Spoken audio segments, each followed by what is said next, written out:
All right, the first thing we're going to do today is we're going to go through accessibility features on the iPad. I find there's a lot of things on the iPad that a lot of people don't use or don't know about that are very, very helpful for your students. So I'm going to go through this. The first thing we're going to go to is we're going to go to the settings on the iPad. So when you go to your settings, you're going to see that there are several options we can go through. Obviously, under General, we're going to go to Accessibility. So over here, we're going to click on Accessibility.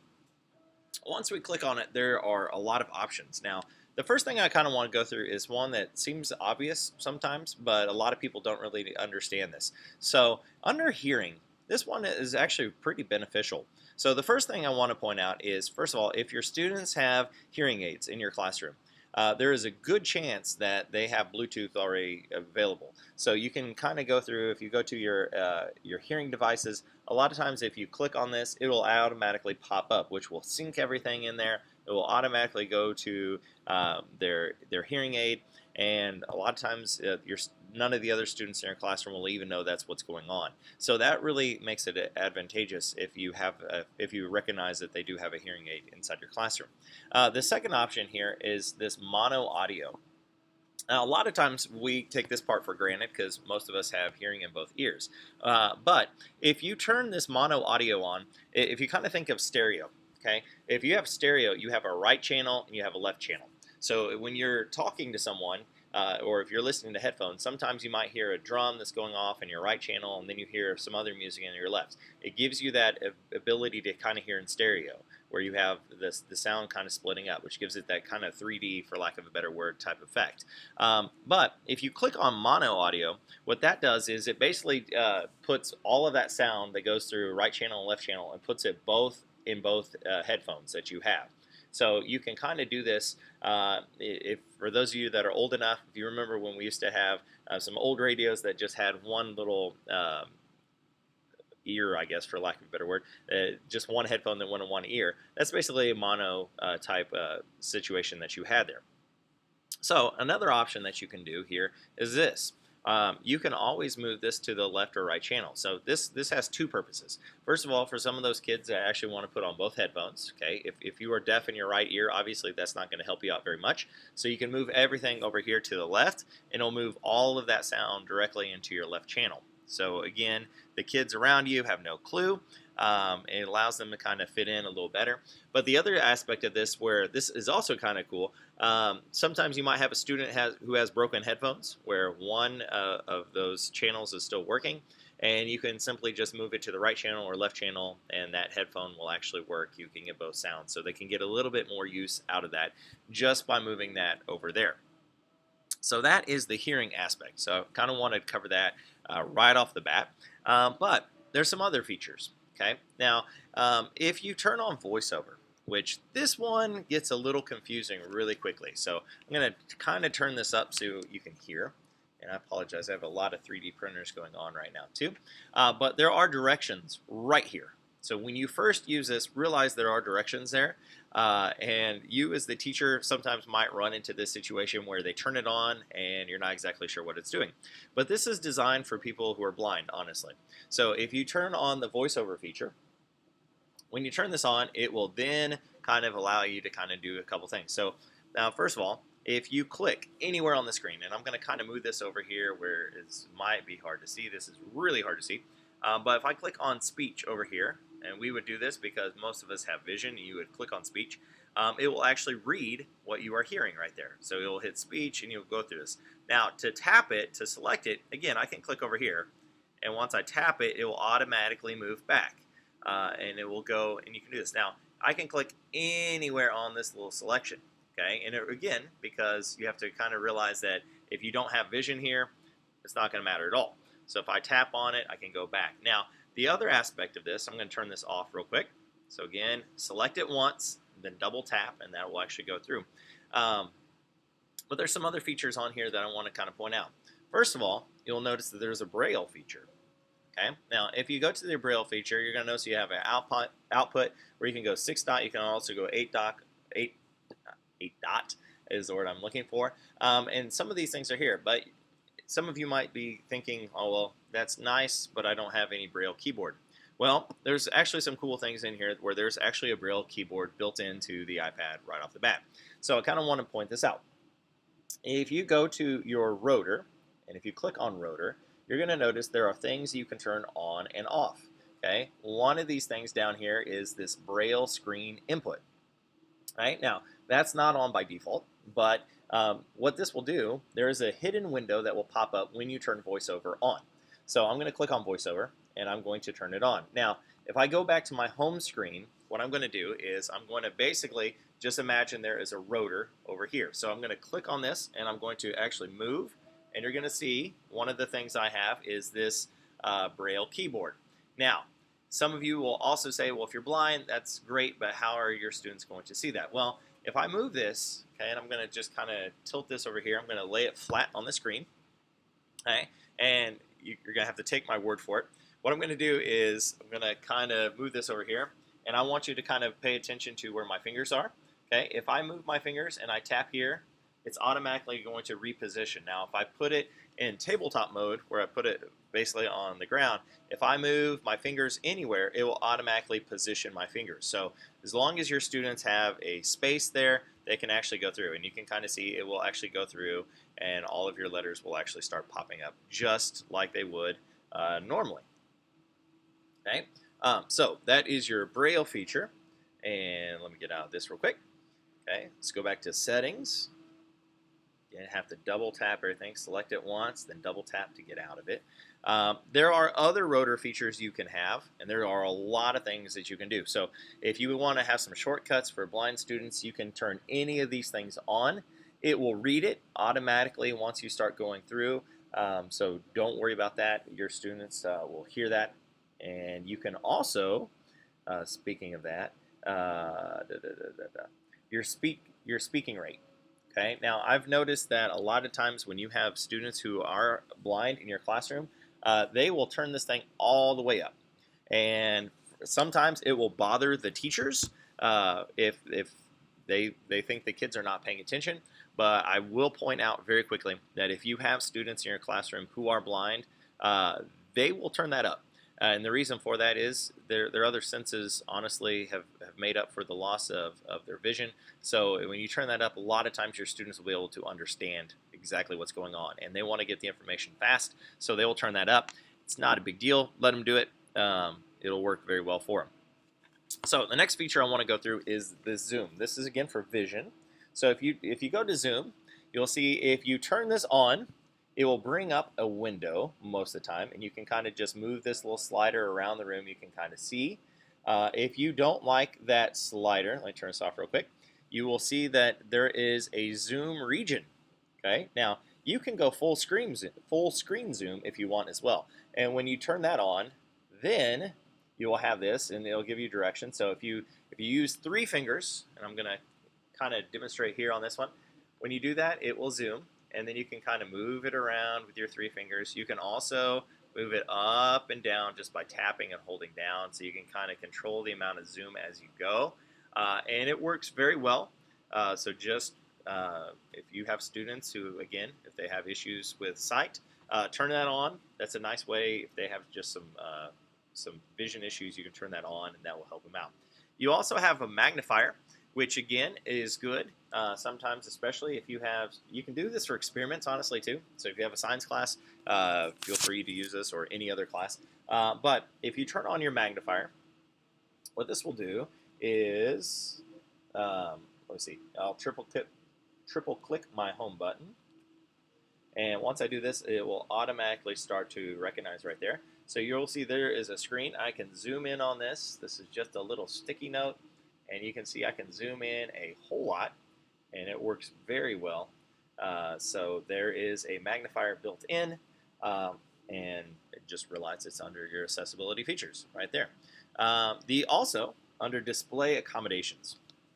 Okay, this one I will say you probably want to use, especially if you're just using iPads in your classroom on a daily basis. Sometimes you want to turn this on just to kind of help your students' vision just in general, even if they don't have issues. So first of all, you have this classic invert right here, which I do recommend this one.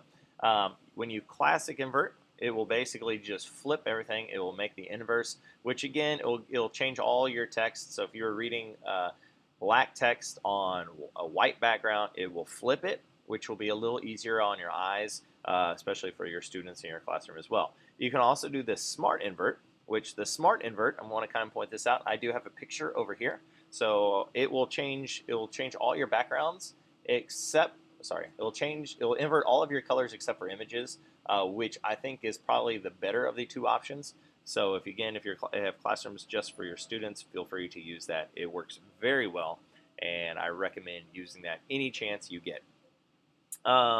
Let's see, the other aspect of this one, under speech, and this is the one a lot of your students will turn on, and they will think this is the one they're turning on. So when you hit speak selection, you will turn that on. Now, what this will do is this will bring an option. So when you highlight something, it will bring up an option. Now, I'm going to try to find something.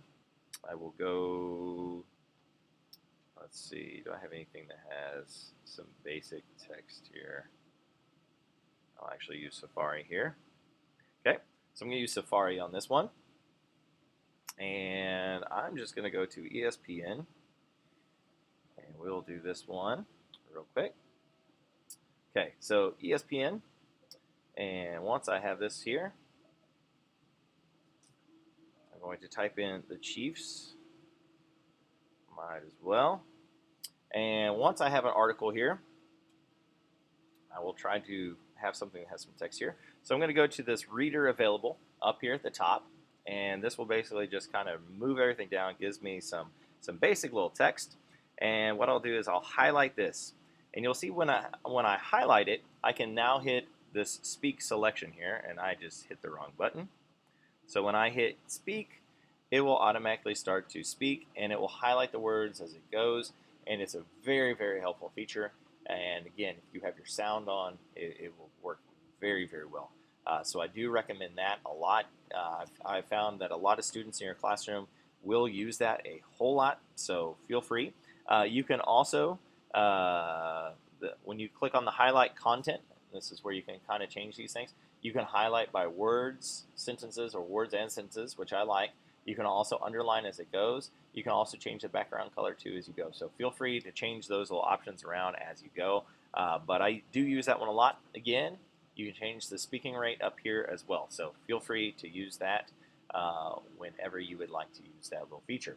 The larger text, which is right here, and pay attention over here on the side. When you turn the larger text on, again, this is just for people that have some slight vision issues, you can move this up, which will change the sound and just makes everything a whole lot larger. So feel free to use that. If you turn it off, we can move this all the way back down, back where it was, and feel free to use that anytime you want. Kind of the same thing, bold text, if you turn that on, this will kind of reset it, so I'm not going to do this one. But if you do this, all of this text will actually appear a whole lot more bold, so feel free to use that as well. For your classroom situation, if you are using iPads in your classroom, this reduced motion is very helpful. And if you think to your backgrounds that have a lot of movement, so if you kind of shake your background one way or the other and it changes, this is where you would want to use that reduced motion, and that will save your battery a whole lot more. So feel free to use that as well, just if you're using this in a classroom. The on-off labels, again, kind of a vision thing for here, but notice like as your normal on-off, if you turn this on, it gives you a hint. It will add these little buttons on the backside. So if I turn this on, pay attention to this one over here. But once you turn that on, it will add those little dots, and it's just an aesthetic thing, but feel free to use that as well. The next one I'm going to go through is Assistive Touch. Right? Assistive Touch. I found a lot of students use this. Now, when you turn it on, you're going to see you get this little dot, okay? And you can move this around, which if your home button's broken, if you still have a home button on your iPad, which I do on mine, you can move this around. It works with iPhones as well if you have a home button on your iPhone as well. But when you click on it, there are different options you can actually allow. Okay, so you can kind of move this up. So if you have a student that actually has just one finger or something like that, you can actually accommodate them just by moving some of these assistive touch features on here. And you can kind of see you can customize this, so you can move this around. So if you want to change this around, you can feel free. You can reset it back to the original. But whatever you want to do, feel free to use that assistive touch. And even as the teacher, if you are going to be using your iPad in class, sometimes I will use this just so the students see exactly what I'm talking about so they can follow along. So that is assistive touch. And then one other thing, guided access, which I love using guided access. Okay, first of all, you can see this here. You can lock them into a single app. Okay, now personally, my son has autism, and a lot of times if I want him to use an app, which before I started this video, he had tons and tons and tons of apps because he likes to open every app that I have. But if I want to lock him into an app, so I'm just going to use, I'll use this app. That's fine. All right. If I triple click on this, it will then bring up this window right here where I can say I can hit start. Okay. Now, once I hit start, it will lock them in the app. Okay. Now, it will ask me for a passcode. So I'm going to do the simplest passcode I can do. Just lots of ones here. Okay. Now, usually I will mix this up for my child, but I kind of want to point this out. Okay. If I hit the home button here, nothing happens. Okay. If I try to get out of this, I can't get out. The only thing I can do is I can type in a passcode. Okay. And I can lock them in there. Now, I found this actually works very well for a lot of features. Okay. First of all, what about if you were trying to get your students to actually stay locked in their classroom, working on the thing that you want them to work on? You might be able to walk around and turn this on just for that student, and it works really well. You can put it for a time limit that you can do. You can kind of change this around. So feel free to use this guided access. I like this a lot. Okay? And the last thing I'm going to cover real quick is this do not disturb. This is not really an accessibility feature, but I will say this has saved my marriage multiple times here. But if you turn on Do Not Disturb, okay, what it will do is it will do exactly this. All your calls and notifications will basically disappear. You will not get notified at all. So you will notice this because if you turn this on, what you will see at the top, which if I move this off, you will see there is a little moon next to the 100%. So we're going to turn this on and off so you can see us. Notice that is there. Okay. I have mine scheduled between 10 to 7 a.m. And during that time, I will not get any alerts or email notifications. Now, where this was helpful is since I work for the entire district, in the past, I would get emails from principals from elementary. I'd always get emails really, really early in the morning. From my high school teachers, I would get emails really, really late at night. And my wife usually wakes up at like 5 a.m. So I would get emails like around midnight, 1 o'clock from some of the high school teachers, and it would disturb her and it would wake her up. So what I would do is I would turn this on during this time, and if I had my phone or my iPad with me, it would basically disable all of those alerts. She would be able to sleep, which was great. I would also recommend this. Notice under silence you have always and while iPad is locked. So on this one, I would always turn this one to always, and that works very, very well. If you're worried about your phone calls, you can allow phone calls, which on my iPhone, I do have this set up where I can get iPhones from or calls from favorite people, which will actually bypass that do not disturb feature. But you can bypass this. So if you notice this right here, it says if the second call comes from the same person within 3 minutes, it will not be silent. So if someone is really trying to get a hold of you, that will actually bypass that and you can get through it. But those are the things I was wanting to go through on the accessibility feature.